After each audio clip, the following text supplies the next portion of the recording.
Vamos a tener en esta noche la oportunidad de conversar sobre un estudio que he venido haciendo de los profetas y de alguna manera yo le doy gracias a Dios por cada tema que nos permite estudiar, sobre todo porque muchos de ellos incluso me han parecido importante tomar en cuenta ciertas circunstancias que la iglesia cristiana puede estar pasando, sobre todo para que todos revisemos de manera individual y específica cómo nosotros respondemos a la palabra de Dios.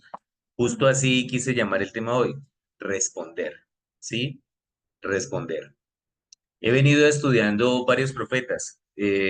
Hace unos días justo leía la expresión de Habacuc, ¿cierto? Aunque la higuera no florezca. Entonces yo pensaba en él, digamos, en una circunstancia histórica tan compleja en la que él estaba profetizando. Y él decía, aunque la higuera no florezca, aunque en las vides no haya fruto, con todo yo te alabaré, Señor. Esa decisión tan valiente, de verdad, de una persona decir, yo te voy a alabar y así no haya nada. Hoy estaba en un curso en el que compartíamos un poquito acerca de cómo Dios a veces responde y la respuesta de Dios es no a nuestras peticiones.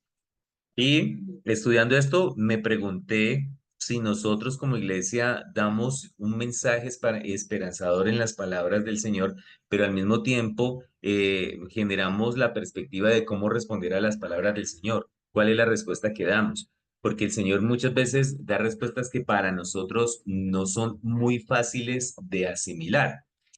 Quiero comenzar hablando de un rey en el Antiguo Testamento, el rey Josías, en el segundo libro de Reyes, capítulo 22. Y a mí me ha gustado mucho estudiar la historia de este señor, porque dice la Biblia que cuando comenzó a reinar era de 8 años, es decir, pues complejo, ¿cierto? O sea, una persona llegar a tener un cargo nacional a semejante edad, pero dice que reinó en Jerusalén 31 años. Entonces, empezó muy joven, pero bueno, su reinado fue, digamos, en plena juventud y desarrollo de la madurez de su vida, ¿cierto? El nombre de su madre fue Gedida, hija de Adaía de Boscat. Hay algo importante, es que para el pueblo hebreo el nombre de la mamá siempre es bastante necesario que sea clarísimo porque el ser judío es algo que se define por vientre. Es la mamá. Si la mamá es judía, entonces ella va a tener hijos judíos. Es algo muy importante, sobre todo porque hay personas que no, que de pronto el tema de la exclusión, pero resulta que no, en ningún momento uno ve en la historia de la Biblia como ese tipo de situaciones en que se desconozca el valor en sí de la mujer, pero en este caso no voy a hablar de ella como tal, sino que quiero que nos miremos un poquito el versículo 2 que dice, e hizo lo recto ante los ojos de Jehová y anduvo en todo el camino de David su padre, sin apartarse a derecha ni a izquierda. Yo varias veces he compartido algunas reflexiones con relación a la historia de Josías, pero en este caso quiero recordar que cuando en la Biblia se menciona que un rey hace lo recto, dice específicamente que lo hace ante los ojos del Señor. Hacer lo recto en este caso para este rey, que empezó desde muy joven, ojo pues porque desde muy joven empezó a ser rey, entonces era lo recto ante quién. ¿Ante quién es que él hacía lo recto? Ante los ojos del Señor. Entonces, muy específicamente hablando, podemos ver a una persona que en el contexto de su crianza, ¿sí? Y aquí vuelvo a conectarme con la influencia de la mamá, por ejemplo, en el contexto de su crianza, tuvo un conocimiento de los preceptos que el Señor había establecido para relacionarse tanto con Dios como con las demás personas. Entonces, comienza a reinar desde muy joven, ¿cierto? Reina bastante tiempo, 3 décadas y un añito más. Y durante esas 3 décadas y un año más hace lo recto ante los ojos del Señor. Ayer nos enteramos nosotros que una consierva falleció de una manera muy particular y nosotros nos pusimos a pensar cómo cuando Dios determina recoger a una persona, es decir, Dios lo decide ya, ¿cierto? Y ella era una persona que hacía ministerio, le servía al Señor y Dios la recogió. Listo, ok. Entonces, este detalle me pone a mí a pensar que si hoy fuera el último día de mi vida, que también lo escuché en una canción ahorita, de las que utilizó mi esposa y entonces yo decía, bueno, ¿qué estaría yo haciendo si hoy fuera el último día de mi vida? ¿Cierto? ¿Cuáles serían mis acciones? Si yo me levantara cada día pensando que hoy es el último día de mi vida, ¿qué estaría yo priorizando hacer? ¿Cierto? En este caso, este rey Josías desde muy joven ojo, hizo lo recto ante los ojos del Señor. Ok, en el mismo libro de Reyes encontramos un episodio muy interesante. En la Biblia está muy detallado y ahorita quiero resumir un poco. En el capítulo 22 dice que a los 18 años del rey Josías, o sea, 10 años después de ser coronado, envió el rey a Safán, hijo de Azalía, hijo de Mesulán, escriba, a la casa de Jehová, diciendo, ve al sumo sacerdote Hilcías y dile que recoja el dinero que han traído a la casa de Jehová, que han recogido del pueblo los guardianes de la puerta, y que lo pongan en manos de los que hacen la obra para reparar las grietas de la casa. Ok, este señor, una persona joven, y lo que procura es reparar las grietas del templo, ¿no? ¿Sí ven esto? Yo cada día veo que es tan necesario aprender un montón de detalles del mantenimiento de una casa. Hace unos días había un escape en uno de los servicios sanitarios de la casa y yo no lo encontraba y no lo encontré hasta que lo encontré y logré corregir eso. Y yo decía, caramba, así puede ser nuestro carácter. Nuestro carácter puede tener como una fisura y uno no la encuentra. Y entonces yo dije, fijo, está en tal parte y me metí hasta allá acá para arreglar lo que yo pensé que estaba dañado y no era ahí. Entonces es muy curioso porque este señor, este rey, ¿cierto? Mire, a los 18 años, aquí me pongo yo a pensar en la edad de los 18 años, una persona tan joven y liderando todo un proceso administrativo para la reparación de un templo. Él tuvo que haberse tomado en la agenda de su día a día el visitar el templo y darse cuenta de esta vaina hasta que se cae y mirar las grietas. Y entonces tuvo que haber tenido reuniones para hacer presupuesto y decir se necesita tanto dinero, no lo hay. Y en el versículo 4 entonces dice que habla que hicieron una colecta, ¿sí? Hicieron una colecta para arreglar las grietas del templo. Pero entonces este señor es de los tipos de administradores chéveres porque él dice, bueno, vamos a mirar, a hacer cuentas, pero lo van a poner es en manos de los que trabajan, ¿sí? Van a hacer que se desarrolle el trabajo. Entonces este joven preguntándose cómo reparar las grietas del templo del Señor, preguntándose eso. Ustedes saben que para el pueblo de Israel el templo físico históricamente es muy importante, lo cual para nosotros como iglesia el templo físico no tiene un valor parecido, ¿de acuerdo? No, porque Dios no habita en templos hechos de manos de hombres. Pero es muy importante que nosotros asimilemos estos comportamientos desde el punto de vista de cómo para esto, para la historia tiene una relevancia, para la historia de la humanidad, ¿de acuerdo? Miren lo siguiente. Al él fijarse en las grietas del templo, viene un proceso administrativo, logístico, y en el capítulo 22 dice que el sumo sacerdote Hilcías le dijo al escriba Safán, miren esto que dice, he hallado qué cosa, el libro de la ley en la casa de Jehová. Hilcías dio el libro a Safán y lo leyó. Viniendo luego el escriba Safán al rey, dio cuenta al rey y dijo, tus siervos han recogido el dinero que se halló en el templo y lo han entregado en poder de los que hacen la obra que tienen a su cargo el arreglo de la casa de Jehová. Este muchacho de 18 años tiene un montón de gente que es leal a sus instrucciones, ¿cierto? Ese nombre, Hilcías, este señor, mire, que es, sí, sumo sacerdote, él está relacionado directamente con el profeta Jeremías. ¿De acuerdo? Entonces, y ese detalle es muy interesante porque vamos a encontrar una conexión histórica cuando vamos a hablar ahorita de Jeremías. Y entonces, en este punto, en el versículo 9 dice, bueno, mira, ya se hizo, se entregó la plata, listo, lo que sea. Pero entonces hay un detalle aquí, ¿no? En el versículo 10, asimismo el escriba Safán declaró al rey diciendo, el sacerdote Elías me ha dado un libro. Y lo leyó Safán delante del rey. Ahora, miren esto. ¿Quién encontró el libro? El sumo sacerdote, ¿sí? El sumo sacerdote. Pero entonces el escriba va y se lo entrega al rey. Mira, ¿cómo te parece que se encontró este libro? Y se lo pone y se dedica el tiempo a leérselo delante del rey. Bueno, cuando el rey hubo oído las palabras del libro de la ley, ¿qué sucedió? Rasgó sus vestidos. Rasgó sus vestidos.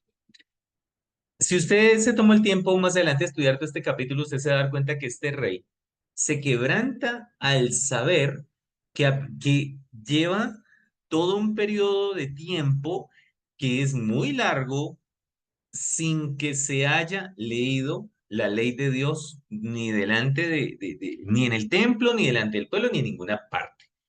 Estaba este libro escondido, seguramente entre las grietas. Yo no sé si a ustedes les ha pasado, bueno, yo como ya ahorita ya casi que soy especialista en mudanzas, entonces ya cada vez que uno hace una mudanza, uno siempre se dice uno, uy, uno sí que saca cosas para botar, ¿sí? Entonces ahorita ya de tanto hacer mudanza, ya yo estoy, es como que todo este año he querido sacar y sacar con tal de no tener un montón de cosas para empacar otra vez, pero sí le ocurre a uno que uno dice, ay, mire, yo encontré esta vaina, llevaba tiempo sin ver esto. Eso les pasó a ellos, pero en el caso es que este rey, cuando oyó las palabras del libro, rasgó sus vestidos. De ahí para allá, usted va a encontrar a este rey exhortando a su pueblo para que obedezcan la ley de Dios, para que celebren las fiestas que Dios estableció, se celebra nuevamente la Pascua, hay un montón de cosas espectaculares que ocurren allí durante el periodo del reinado de este rey Josías, y es algo muy bonito, muy especial. Pero no es ese el tema al cual yo quiero hoy, digamos, que enfoquemos nuestra atención, sino vamos a tomar por ahora esta reacción. Escuchó las palabras del libro de la ley y rasgó sus vestidos. Se sintió confrontado, se sintió confrontado. Entonces, miren esto.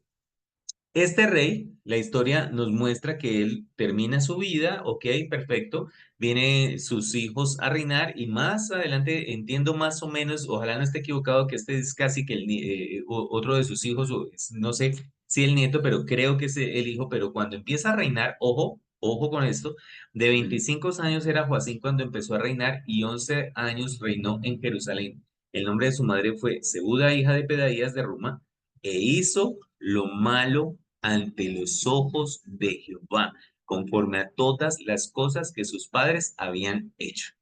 Entonces, Joacim, hijo de Josías, ¿sí? Miren este detalle tan interesante, hijo de un padre tan piadoso, hijo de un padre entregado, un padre obediente, entonces recibe el reinado mayor, mayor, ¿sí? A una edad superior a la que este Josías recibió el Más reinado, maduro. más maduro, y se dedicó a hacer lo malo, se dedicó a hacer lo malo ante los ojos del Señor. Pero entonces la Biblia dice conforme a todas las cosas que sus padres habían hecho. Acuérdese que en relación con los antecesores, la Biblia siempre habla de toda la línea, digamos, de herencia que se pueda tener. Y entonces es muy curioso cómo nosotros también tenemos que evaluar cuál es nuestra tendencia natural para hacer lo maluco, ¿sí? Esa tendencia natural que a veces uno dice, caramba, es que mi familia mis abuelos, mis tatarabuelos fueron tramposos, entonces mi sangre puede tirar hacia la trampa, mis tíos, mis tías, todos dados al licor, lo que sea, y entonces en algunos momentos se puede, algunas personas manejan algunos términos como herencias generacionales negativas, lo que sea, pero el punto aquí que quiero que nosotros reflexionemos es que si hay un padre que es piadoso, que responde ante la palabra, ¿por qué ocurre esto? ¿Por qué viene un hijo a hacer exactamente lo contrario? Entonces, muy tremendo que también nosotros nos preguntemos, digamos, algo así como esto. Si hoy fuera el último día de mi vida, ¿cuál será la frase que acompañará nuestra historia de vida al llegar a su fin? ¿Sí? ¿Cuál será esa frase? Entonces, murió Jair Cardona, ¿sí? Y entonces de pronto alguien escribe una historia y entonces le sirvió a Dios 23 años e hizo lo malo ante los ojos del Señor. ¿Será esa la frase que acompañaría el epitafio de la historia de nuestra vida? Eso me parece a mí bastante triste. Porque la Biblia no se viene con cuentos a guardarle la espalda a nadie, ¿cierto? Ustedes saben que en los sepelios no hay muerto malo. Regularmente cuando hay sepelio, ay, tan bueno que era. Ay, no, ay, qué dicha, ¿cierto? Ay, no, qué pesar, no. No hay. Siempre y regularmente, hasta bíblico es que uno se expresa positivamente a la persona porque uno tiene que guardarle los buenos recuerdos de la persona que se ha ido. Pero Dios sabe la verdad. Dios sabe cuál fue el mover de cada uno de nosotros antes de partir. Entonces, ¿cuál sería esa frase? ¿Sí? Que acompañaría nuestra historia de vida al llegar a su fin. En este caso, digamos, Josías rasgó sus vestidos al escuchar la ley del Señor y su hijo Joacín, entonces, para nada, o sea, hizo lo malo ante los ojos del Señor. Miren esto, palabra oculta. En el caso del rey Josías, se vivió la experiencia de llevar muchos años sin saber que la ley de Dios no había sido proclamada. Esto es una tragedia. Esto es una tragedia. Es un hombre procurando agradar a Dios porque seguramente sabía Dios que era él el que iba a encontrar el libro de la ley.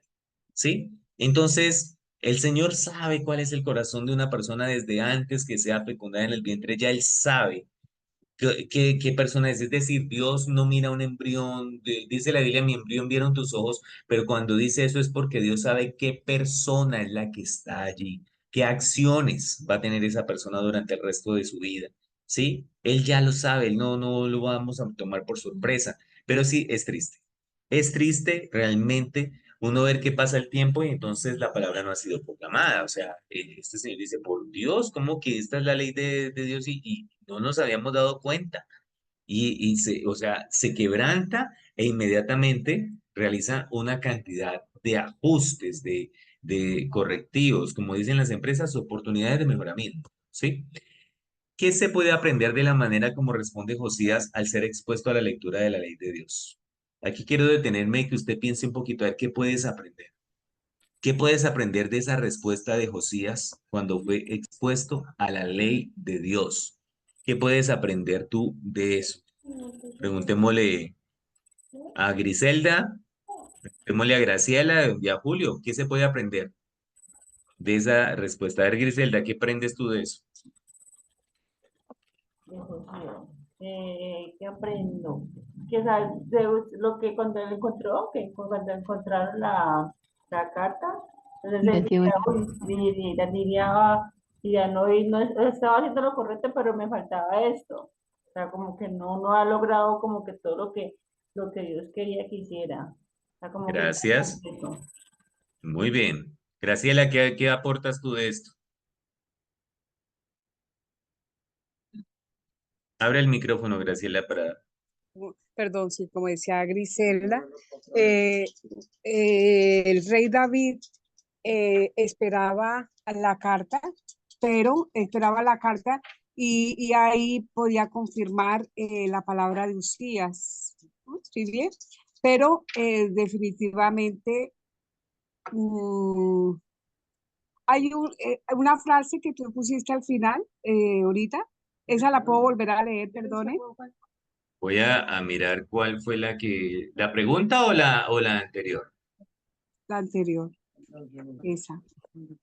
En el caso del rey Josías, se vivió la experiencia de llevar muchos años sin saber que la ley de Dios no había sido proclamada. Eso, a eso me quería referir. Él se llevó la sorpresa de que se estaba proclamando, pero no precisamente la palabra de Dios. Bien, ya entendí. No, Claro que sí. Chévere lo que dices, se estaba proclamando, pero no precisamente la palabra de Dios. Eso es tragedia en muchas relaciones y comportamientos religiosos. Gracias, Graciela. ¿Ibas a agregar algo más? no, líder, ahí, eso era mi aporte. Perfecto. Julio, ¿qué aprendes tú de eso?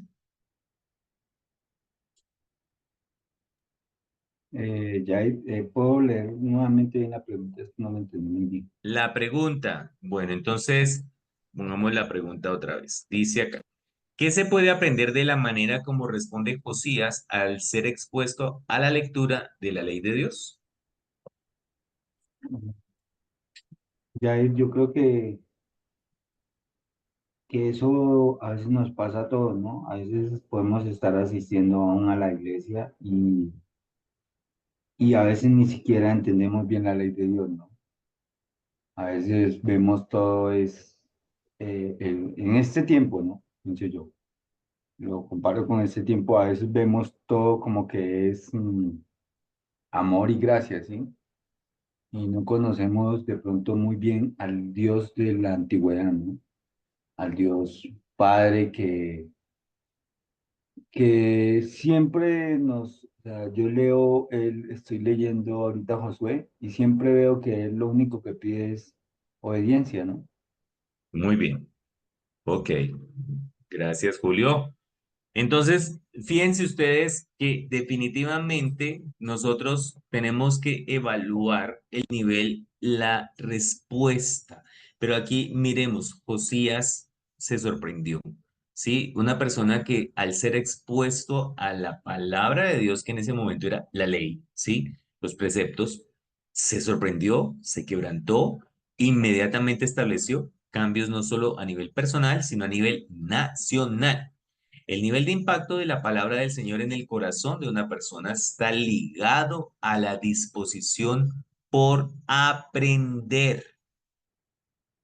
Ahí es donde viene la diferenciación, es decir, es muy poco probable que en el mundo llegue a ocurrir la historia de que alguien no fue expuesto a la palabra de Dios, argumento que en algunos casos en debates de tipo religioso la gente plantea, porque aún la Biblia dice que no, aún la ley implantada en sus corazones dará cuenta que hay un Dios. Pero aquí el punto es si realmente una persona quiere aprender, cuando es expuesto a la palabra de Dios, va a tener una reacción parecida. Acuérdense que aquí estamos hablando del Antiguo Testamento. Algunas veces nos comportamos como si no necesitáramos aprender algo nuevo, ¿sí? Y esto pasa muy frecuente con la iglesia, con el creyente. Va pasando el tiempo, va pasando el tiempo, va pasando el tiempo. Yo me las sé todas, yo he leído la Biblia tantas veces. El Señor me ha dicho esto, ya me aprendí esto, ya me aprendí lo otro. Y entonces no estamos dispuestos a aprender algo nuevo y cuando menos pensamos tenemos casi que la palabra de Dios archivada en nuestros recónditos escondrijos del corazón. Y ojalá sea en el corazón. Muy bien. Ahora llegamos a Jeremías, ¿sí? Este señor profeta le tocó muy duro porque él venía de familia sacerdotal. Él estaba emparentado con Hilcías porque él venía de familia sacerdotal y resulta que cuando Dios lo llama, él dice, ay, no, a mí no me llame a eso. Y entonces el Señor dice, qué pena, hermano, pero a donde yo lo envío, usted va a ir, ¿cierto? Aconteció en el cuarto año de Joacín, hijo de Josías, aquí confirmamos que sí es el hijo de Josías, rey de Judá, que vino esta palabra de Jehová a Jeremías diciendo, ¿sí? Entonces, miren pues. ¿Se acuerdan de este rey? Hablamos ahorita, la última frasecita. ¿Cómo hizo él delante de Dios? Hizo todo lo negativo. Muy bien. Entonces dice aquí, miren esto tan increíble, que viene palabra de Jehová a Jeremías diciendo, toma un rollo de libro y escribe en él todas las palabras que te he hablado contra Israel y contra Judá y contra las naciones desde el día que comencé a hablarte, desde los días de Josías hasta hoy. O sea, él venía profetizando desde Josías, calcule. Entonces quizá oiga la casa de Judá todo el mal que yo pienso hacerles y se arrepienta cada uno de su mal camino y yo perdonaré su maldad y su pecado. Este es el Dios, Rey del universo. Ahí está. Esto es algo maravilloso. O sea, quizá oiga la casa de Judá todo el mal que yo pienso hacerles y se arrepienta de cada uno de su mal camino y yo perdonaré su maldad y su pecado. Lo que pasa es que en la iglesia muchas veces nos comportamos como si disfrutáramos que Dios entonces aquí dijera, como Judá no va a escuchar, entonces les voy a dar con todo para que aprendan. Entonces como que uno empieza como a respirar, qué rico que así es Dios, ¿cierto? Entonces aquí todo este momento, toda esta expresión de Dios es buscando un arrepentimiento, buscando una restauración, buscando el perdón, la oportunidad de perdonar, buscando la oportunidad de qué? De perdonar. Entonces, aquí hay algo interesante. Cuando estudiaba bien este tema, resulta que todas las profecías de Jeremías no se habían registrado ninguna y aquí empieza Dios a decirle que registre, que escriba, ¿cierto? Y entonces es algo en el momento histórico que él profetizó. Que ocurre que Jeremías en el capítulo 36 dice que llamó a Baruch, hijo de Nerías, y escribió Baruch de boca de Jeremías en un rollo de libro todas las palabras que Jehová le había hablado. Esto tomaba mucho tiempo. Escribir a mano todas las palabras, bueno, no era como ahorita uno puede digitar muchas páginas. Si una persona es buena digitando en menos de lo que uno piensa, digitan un libro, lo que sea, ¿cierto? Después mandó Jeremías a Baruch diciendo, a mí se me ha prohibido entrar a la casa de Jehová. Este detalle dejémoslo allí, ¿sí? Porque ocurrieron varias cosas. Pero entra tú pues y lee de este rollo que escribiste de mi boca las palabras de Jehová a los oídos del pueblo en la casa de Jehová, el día del ayuno. Y las leerás también a oídos de todos los de Judá que vienen de sus ciudades. Era un día solemne, ¿sí? ayuno, o sea, en la casa, todos, la idea es que lo escuchen en el templo, ¿sí? Allí. ¿Se acuerdan qué hizo Josías con el templo?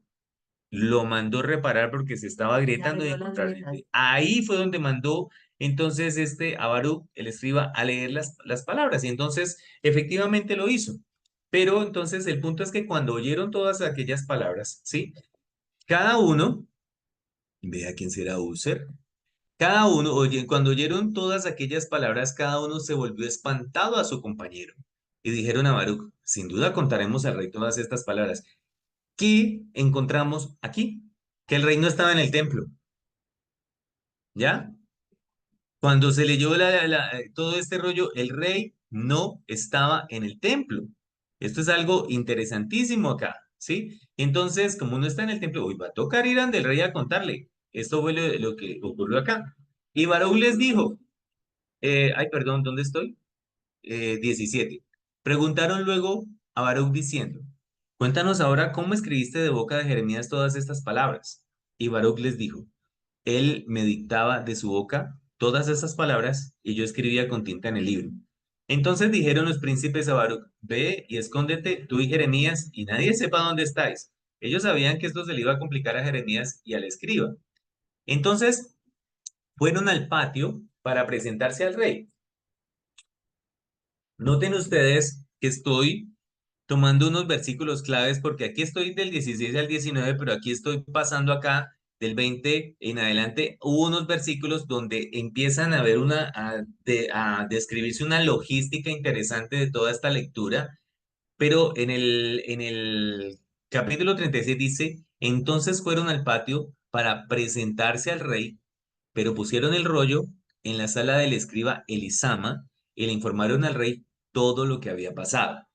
Entonces el rey envió a Yehudí a traer el rollo de la sala de Elisama, y Yehudí se lo leyó al rey y a los funcionarios que estaban con el rey. Era el noveno mes, y por eso el rey estaba en su casa de invierno sentado frente a un brasero. Varios detalles interesantes acá. Cuando este rollo se leyó en el templo, fue por mandato del Señor a través del profeta. ¿Notan la diferencia? Y el mandato fue al escriba, al siervo.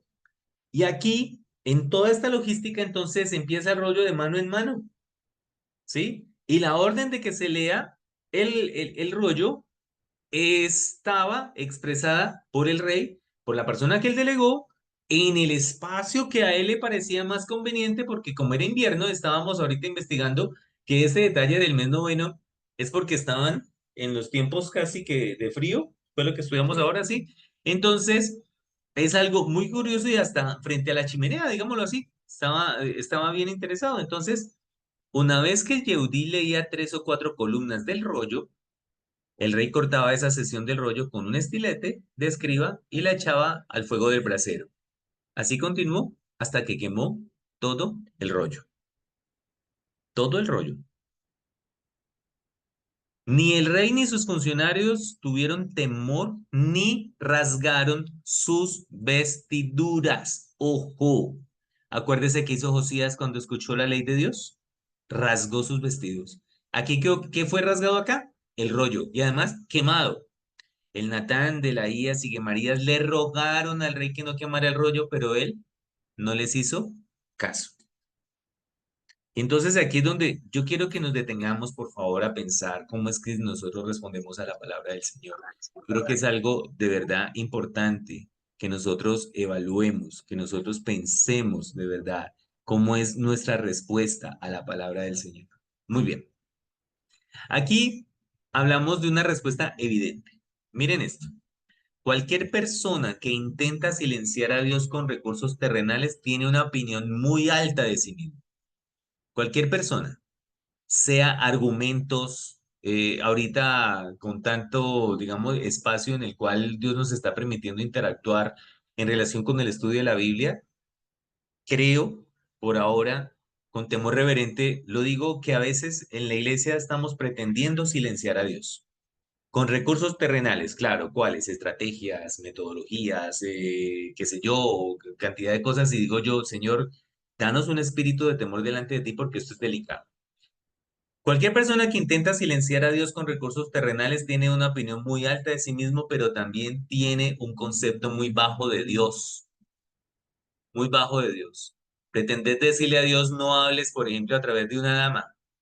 Eso me parece delicado. No hables a través de qué sé yo, de un recurso, qué sé yo. Entonces, eso es delicado. En ocasiones podemos olvidar que el mismo Dios que da su palabra tiene el poder de preservarla. Esto es algo que en mi caso me genera tranquilidad, sobre todo porque hace poco decía yo esto y le decía, mira, pues si no está escrito en la Biblia, yo no lo voy a asumir ni por sospecha. Eso es una decisión mía, ¿sí? Porque es que intérpretes hay miles y hay cantidad de opiniones y todo eso, pero la palabra de Dios tiene poder, es viva, es eficaz, es más cortante que toda espada de doble filo. Entonces, ¿qué ocurre con las personas que intentan destruir la palabra de Dios? ¿Qué ocurre? Yo pienso que todos hoy, ojalá nos vayamos de esta reunión con un poquito más de temor de la palabra del Señor.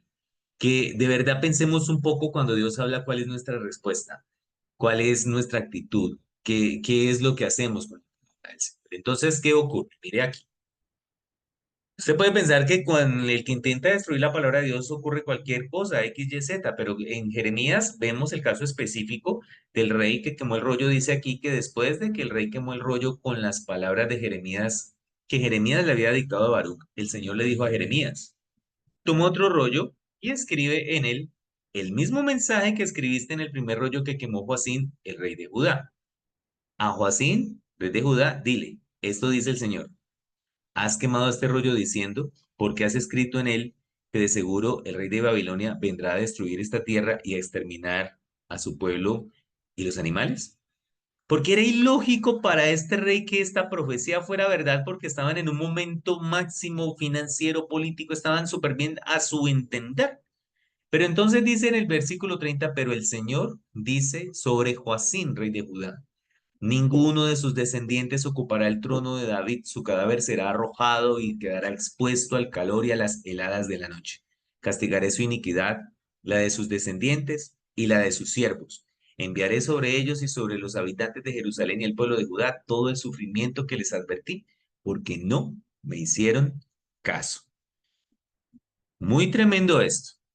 A veces en la Biblia nosotros debemos detenernos a pensar que es un peligro perder de vista que nuestra respuesta a la palabra de Dios puede impactar las siguientes generaciones. Muy cuidado, de mucho cuidado. Como respondemos a la palabra de Dios, impactará a las siguientes generaciones. Hay que tener cuidado. Entonces, empieza uno a preguntarse, entonces, ¿cómo responder adecuadamente a la palabra de Dios? Tenemos que meternos al seminario X, Y, Z, tenemos que ser competentes para asumir el mensaje de Dios. Tenemos que ser competentes para lograr una respuesta competente. Pues claro, la respuesta es sí. Tenemos que ser competentes. Algunas veces podemos sentirnos competentes por la formación académica, la experiencia o por el cargo que desempeñamos, o porque llevamos tantos años en la vida cristiana. Aprendí, hoy recordaba en la lección en el curso de discipulado que sí, claro, uno puede ser un cristiano antiguo, cualquiera puede ser un cristiano antiguo. ¿Hace cuánto eres cristiano? 30 años, 40 años, perfecto. Sí, pero ¿eres competente en la palabra? Sí. Entonces nos sentimos competentes porque llevamos tantos títulos en la Biblia, porque tantos estudios, pero resulta que es algo increíble. La iglesia permanece llena de ministros competentes. Claro, pero ojo, ojo iglesia, porque claro, llena de ministros competentes con base en lo que determinan los estándares del momento.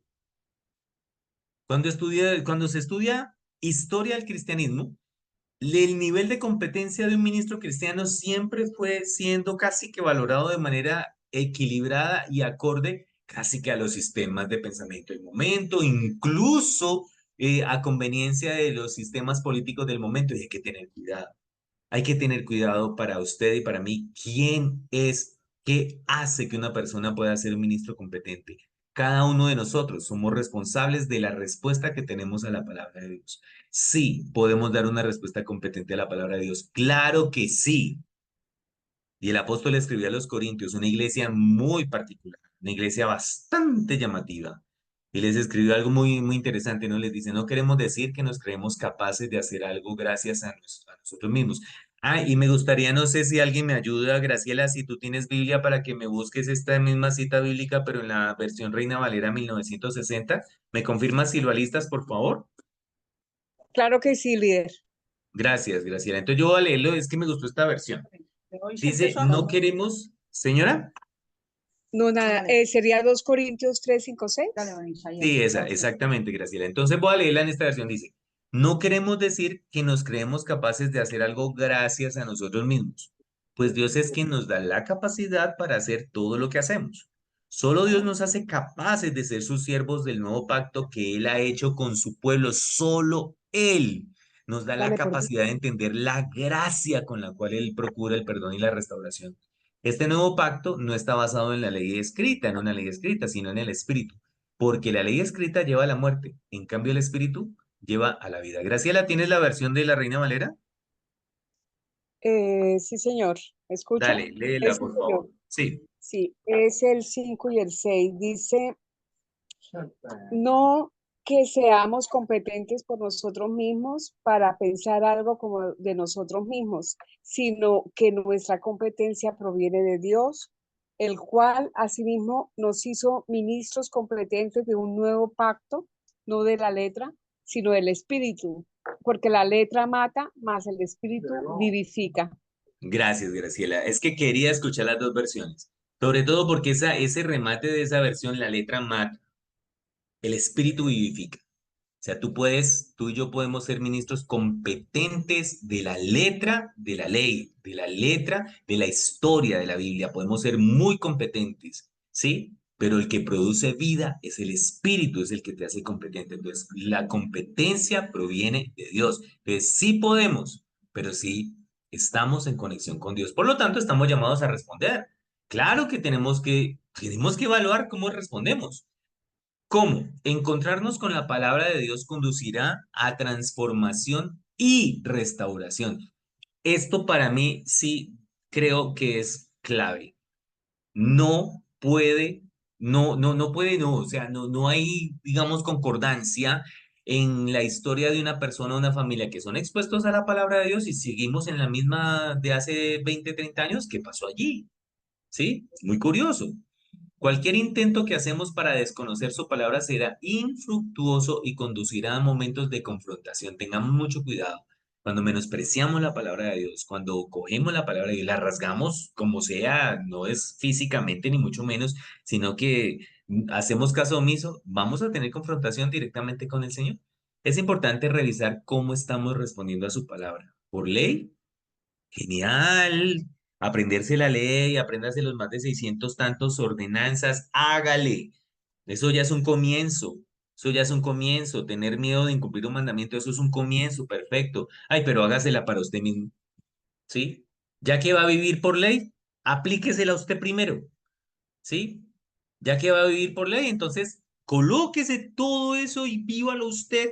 No le va a quedar tiempo de mirar si el otro la incumple, porque es tan abundante que no te va a quedar tiempo. O si responde por gracia, que Jesucristo nos da la oportunidad de ver cumplido todo este mandato en nuestra vida, nos adjunta como un olivo injertado en el pacto de Dios con su pueblo, y entonces podemos disfrutar de una libertad que nos permite incluso llevar a otros a experimentar esa libertad, impactar a otras generaciones, impactar a otras personas, dando respuestas acordes al conocimiento de la palabra de Dios.